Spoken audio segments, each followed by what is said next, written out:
Bismillahirrahmanirrahim. Assalamu alaikum, dear audience. Today, our topic of discussion is about early onset myopia in children, short-sightedness, their possible causes, and the treatment with diluted atropine eye drops. When we talk about myopia in children or short-sightedness, it is quite common nowadays. More and more children are suffering from this problem. It is happening over there. And when we study about it, how it happens, we see in this chart also that when a child is born in 1 year of age, his axial length or eyeball length is 16 to 17 millimeter normally. And as the child grows, same is the way his body changes, undergo transformation. Same is with the condition with the eyeball becomes bigger and bigger in size. But in the normal pattern which has been shown in the chart. But if there is abnormal lengthening or growth of the eyeball, the child suffers from short-sightedness. The eyeball elongates and the image is formed in front of the retina rather than going on the retina. So that's we call short-sightedness or myopia. This is quite common. In this chart we can see the normal reference age, and over there we have shown the axial length of 8 years old child, and you can see over there that the axial length has gone up to 24, almost 24 millimeter, while the reference range in 8 years is 23 to 23.5. So whenever there is 1 millimeter change in the axial length, the length of the eyeball, there is 3 diopters change comes in the glasses, in the refractive error. Yes, so this is a close correlation, and nowadays this is quite common. More and more children are suffering from this. So as the eyeball lengths gain more length, the image, rather than forming on the retina, it forms in front of the retina, and the child develops myopia. Multiple causes we can say about myopia, starting from genetics.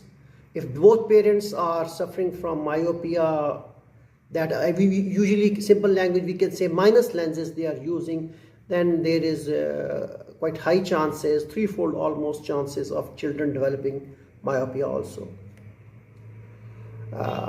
Nowadays children are using more time on mobile screens and less outdoor activities. This also contributes towards the development of short-sightedness. Yes, if the child daily spends 2 hours, there are reports that he is prone to develop myopia. If child does not go outdoor activities and does not play, his eye is not exposed properly to the sunlight, and because of that, there are certain changes goes in eyes which leads to the lengthening. So these are different factors: near work, extensive near work, close work, less outdoor activities. All these things can contribute to the short-sightedness. If the short-sightedness is in the normal age, we can say -2, -3, it is of course myopia.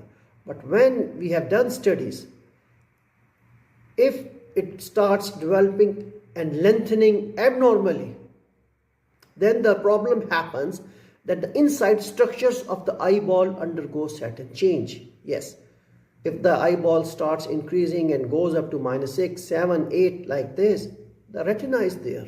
It will come under stress. There are some degenerative changes start happening. Patient is more prone to develop cataracts later on. He can develop glaucoma, high intraocular pressure, eye pressure. So these complications can happen. And above all, if these things are not addressed during the childhood, the most important problem which we have discussed earlier also in our videos is the development of amblyopia, the lazy eye. So all these things can happen in the children. We talk about the management, how the short-sightedness and this myopia can be treated, its progression can be decreased and controlled by the atropine eye drops. That is nowadays our point of discussion. Atropine eye drops have been found causes certain changes in the sclera, the outer coat of the eyeball. It makes strengthening over there, and the eyeball does not undergo elongation. Yes. And the second thing is, earlier 1% and 0.5% strong atropine eye drops were tried, and it was found that it had, because atropine eye drops, what they do, they dilate your pupil of the kids, and it also paralyzes the muscles in the eyeball. I am talking about the ciliary muscles, so it is called mydriatic dilating effect and cycloplegic effect also. So when 0.5 and 1% atropine eye drops were used, they were associated with local effects, and when they were stopped, there was a rebound phenomena not experienced in the kids. But later on, when the things were moved, further studies were conducted, it was found that 0.01% atropine eye drops were very efficacious. And now more and more studies are being conducted, and 0.025% and 0.05% to see which one is more efficacious. But one thing is proven, that atropine diluted eye drops are very efficacious in the management of myopia progression, provided they are used under the supervision of ophthalmologist, a registered eye doctor.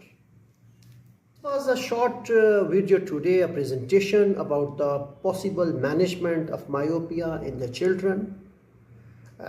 Children should be encouraged to spend more time in outdoor physical activities.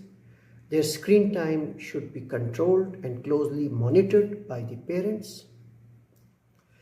And if they develop myopia, it is very important to have proper and regular follow-up with the physician, who may advise diluted and weak atropine eye drops. One of the example is 0.01%, which can be used once daily at night under the supervision of the physician and regular follow-ups to control myopia. I hope by today's presentation, a brief one on the management of short-sightedness, particularly in the young patients, young children, will be beneficial for my respected audience. I want to thank you for your attendance and attention.